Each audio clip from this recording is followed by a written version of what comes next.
After the whistle starts in Mansion Park Stadium, where Tyrone's Brady Ronan takes this 45 yards to the house. Let's slow this down and take another look as you see him get the handoff, and then you see the elusiveness. Not one, not two, not three, but four defenders he evades. But would it be enough for the Tyrone Golden Eagles to taste victory? Hi, I'm Alex Rocco, and we'll have more on that game and others from around District 6. And I'm Braun Leiber. Penn State shut out Iowa in front of Beaver Stadium's second largest crowd ever at the Whiteout last Saturday. We'll recap that game and look forward to the Nittany Lions' next challenge, the Wildcats of Northwestern. All that and more coming up on After the Whistle.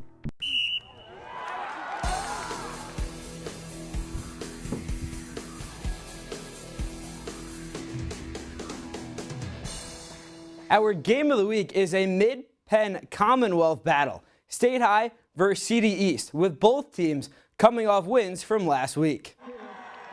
State College back at home tonight, hosting Central Dauphin East for a Friday night showdown. On the very first drive for Central Dauphin East, Jared Porter breaks through the line of scrimmage, and he could go all the way for a 68-yard score. Look at the speed from Porter there as Central Dauphin takes an early 10-0 lead. State College starts to creep back into this thing as Eddie Corkery tosses a 9-yard touchdown pass to Michael Gall. State College only down by 3 now. Not for long, as now in the second quarter, Corkery would find Gall again, this time from 10 yards out. Gall had 2 touchdowns and an interception on the night. Further on in the second, running back Deontay Sheffy would pound it in for another State College touchdown as they started to pull away, now leading 24-10. Third quarter, State College will build on its lead. Corkery finds Damir Codd for a 45-yard score. State College would go on to win 43-17 in one of its best offensive performances of the year. State College moves to 4-1 and will next travel to Carlisle as Central Dauphin drops to 3-3 on the year. Our Game of the Week reporter Esteban Marenko was at Memorial Field tonight. What did you see from these two teams? Thanks, Alex. Think back to the start of September. State High lost its first game of the season with a missed field goal as time ticked on. Since then, they have found ways to win, so when things went wrong at the start of tonight's game, it was no big deal. State College is on the ropes coming out of the gate. The game started off with CD East taking control with 10 quick points.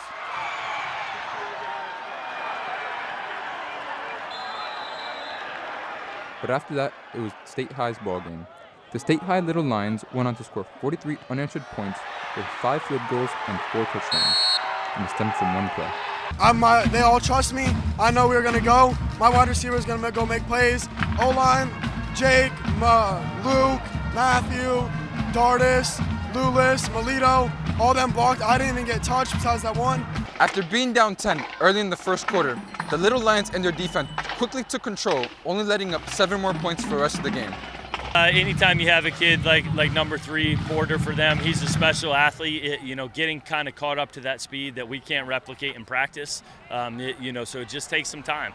And so once the kid's settled in, we really were able to kind of keep him from breaking loose again. Playing complementary football provides chemistry with the team, something that Corkery sees from his squad. We've been doing that in the backyard. It's like nothing. It's like second nature. That's what we do. State College had a happy homecoming game tonight, and we are now halfway through the regular season. Reporting in the studio, I'm Esteban Marenko. Now back to you, Bronwyn. Thanks, Esteban. Tyrone took unfamiliar roads to BG, a team they had not played since 2006. It was Bishop Guilfoyle's senior night, and on the first drive, Tyrone's quarterback Ashton Walk is picked off by Trent Adams, who takes it the distance, giving BG the early 7-0 lead. The Golden Eagles didn't fly off, however, as Brady Rowan took the handoff to the house for a 40-yard touchdown at Tyrone, tying it for a score of 7-7. We then moved on later in the game to the second quarter with the score tied at 14. From this, Ashton Walk heaves one to Andrew Weaver, who climbed over the defense, scoring the touchdown to make it an intense 21-14 score heading into the half. Tyrone would hold on to win the game 28-27 after the Marauders failed a 2-point conversion at the end of the game. Next week, Tyrone will host Huntington, whereas Bishop will travel to Bellwood Antis. Let's turn to Phillipsburg Osceola as they face the Bellwood Antis Blue Devils tonight. It was homecoming tonight at Phillipsburg Osceola, a common theme you'll see across all of District 6. Game starting as ball's on the 44-yard line. Zach Myers heaves it deep down the field to Sam McDonald, who cruises in for the early score. Phillipsburg Osceola up 7-0, just over 3 minutes left in the third quarter. Alex McCartney bounces this one outside, and look at the speed. Look at him go, a 36-yard touchdown. This game is even at 7. Just a couple of seconds left in the third, ball on the 2-yard line. Myers heaves it up for Lucas Peterson, but Josh Dormany gets up for the interception. This game still even at 7 apiece. Just around 6 seconds left in the third on that pick, but on the first play of the fourth quarter, McCartney goes up the middle for the Bellwood Antis score as they take a 14-7 lead. The Blue Devils added one more score and hung on to win 20-7 for their first win of the season. Bellwood Antis improves to 1-5 and heads home to play Bishop Guilfoyle next week. Phillipsburg Osceola falls to 1-5 and will host Bellefonte next week. Now let's take a look at some scores around District 6. Penns Valley fell against Clearfield 35-7, and Central captured a 34-21 win over Huntington. Somerset lost against Richland 46-6. Meanwhile, Cedar Cliff defeated Mifflin County in a dominating 48-6 game. Central Cambria lost to Chestnut Ridge 42-21, and Mount Union rolled over Glendale 41-0. West Branch is set to take on Curwensville tomorrow at 7 p.m. After both teams had shutouts last week, the Valleys battle it out to see who will rise victorious. Let's go to Moshannon Valley versus Juniata Valley. Let's jump to the third quarter, 6-0 as Mo Valley Leave Thompson says no one can stop me. Hornets would score and take the lead later on the drive, 7-6. Black Knights find the end zone on their next series. They set up for the extra point, but hold on, it's a fake as Micah Bish. Micah, can you make it? Micah, yes you can. 14-7, the Black Knights lead. Later in the third, Juniata Valley in the red zone. Lucas Dix makes the basket grab for the score. After this game, the Hornets will get the close win with a final score of 20-14. They will go to play Mount Union next week while Moshannon Valley takes on Curwensville at home. Hollidaysburg hosted Westinghouse tonight for the Golden Tigers homecoming game. The Bulldogs outscoring their opponents by more than 100 points this year in just 4 games. They were on top when Caden Delatre takes the Maddox Beatty pass in for 6. Tigers trailing just around 8-7. It stayed that way until late in the half when Westinghouse found its groove. Ty Abrahams takes the handoff and weaves his way through the secondary to find the end zone, and the Dogs were up 22-7 at the break. Westinghouse took the win 30-22. They will travel to face Butler next week, and Hollidaysburg will hit the road to take on Oil City. From Westinghouse to Westmont Hilltop, let's see how those Hilltoppers did against the Penn Cambria Panthers tonight. Penn Cambria is putting their 4-game winning streak on the line at home. With a 4th down on the first drive of the game, Brady Jones had a 46-yard touchdown pass to Carter McDermott, putting Penn Cambria up 7-0. On the next drive for the Panthers, Thomas Plunkett with a 20-yard rushing touchdown, just bulldozing through that Hilltop defense there, making a score of 14-0. 2 plays into the second quarter, we see Jones with a 57-yard touchdown pass to Gavin Harrell, increasing their lead with the score reading 27-0's Panthers after a missed extra point. Penn Cambria kept knocking on the door with not only a threshold of an offense, but a wall of defense, getting the shutout victory for their homecoming game, beating the Hilltoppers 39-0. Penn Cambria advances 5-1 and next week will face off against the Chestnut Ridge at home. Meanwhile, Westmont Hilltop falls to 2-3 and will look to face Bishop McCourt next week at home.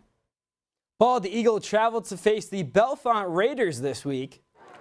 Both teams showing off their sportsmanship before the game, shaking hands.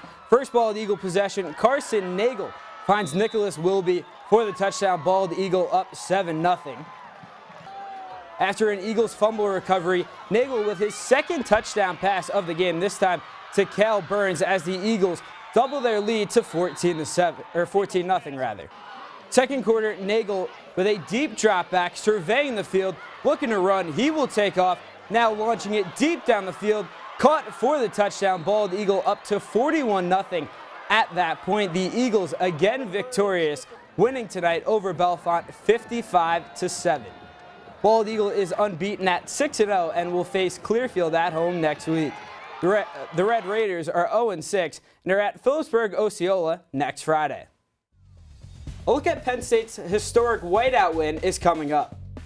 But first, let's turn to some scores from the PIAA. We'll see you after the break.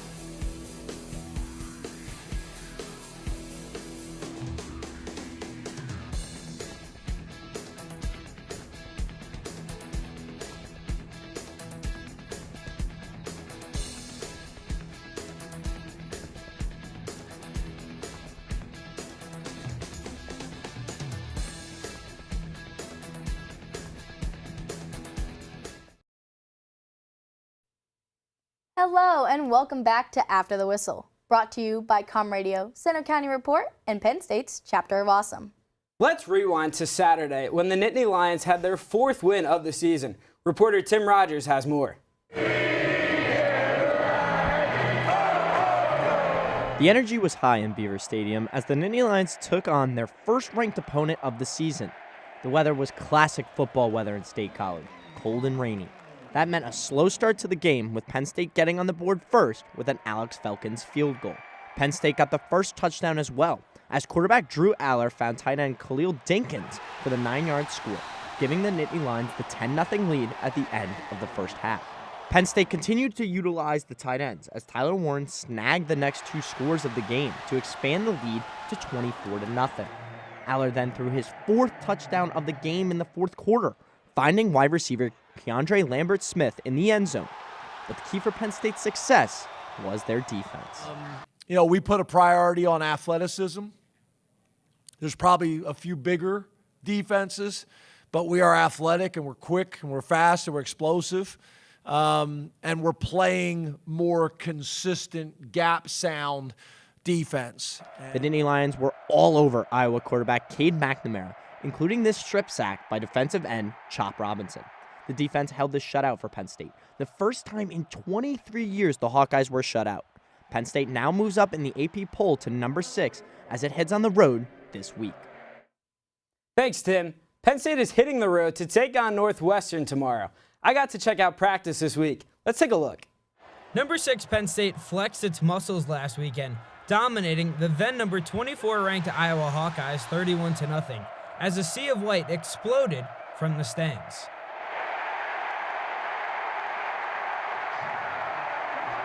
Now, the Nittany Lions shift their focus to their second road contest this season against Northwestern.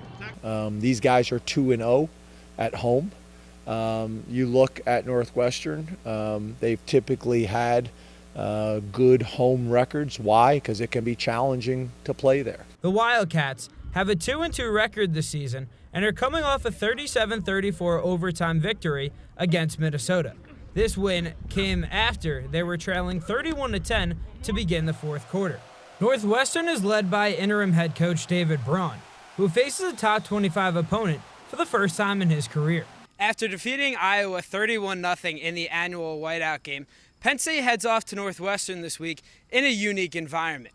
Northwestern sits around last in the Big Ten in average attendance, which means Penn State's players are going to have to create their own energy.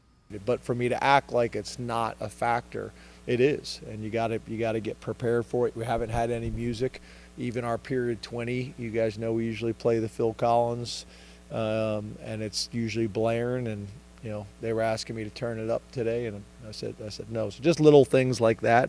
The last time these two programs faced off in Evanston was back in 2017, where Penn State took home a 31-7 victory, and it will look to expand its winning streak on Saturday. Penn State looks to remain undefeated tomorrow starting at noon. Make sure to catch all the action on Com Radio. Jacob Schnurr and Josh Bartosik are on the call with their pregame show starting at 11 a.m. Meanwhile, it's officially homecoming season in District 6, as 4 of the schools in our area tonight celebrated this special occasion. State College, Bellefonte, Phillipsburg, Osceola, and Penn Cambria all honored their homecoming courts, all while naming the winners of 7 of the 8 members on the field. The outlier being Penn Cambria's homecoming king, who was announced at their homecoming dance following tonight's game, with the majority of the other dances being held tomorrow. Congratulations to all of tonight's kings and queens, and what a beautiful night for some special homecoming celebrations. Well, I don't know about you, Alex, but my homecoming wasn't that long ago, and I personally loved all 4 years about it. How were yours? Well, Bronwyn, my homecomings were a long time ago, nearly around 3 years, but they still echo the same sentiment. Always great to have homecoming night. Well, I always loved it, but that's all for Week 6. Join us next week as we continue to talk about all things District 6. I'm Bronwyn Leiber. And I'm Alex Rocco. Thank you for catching up with us on high school football action right here on After the Whistle.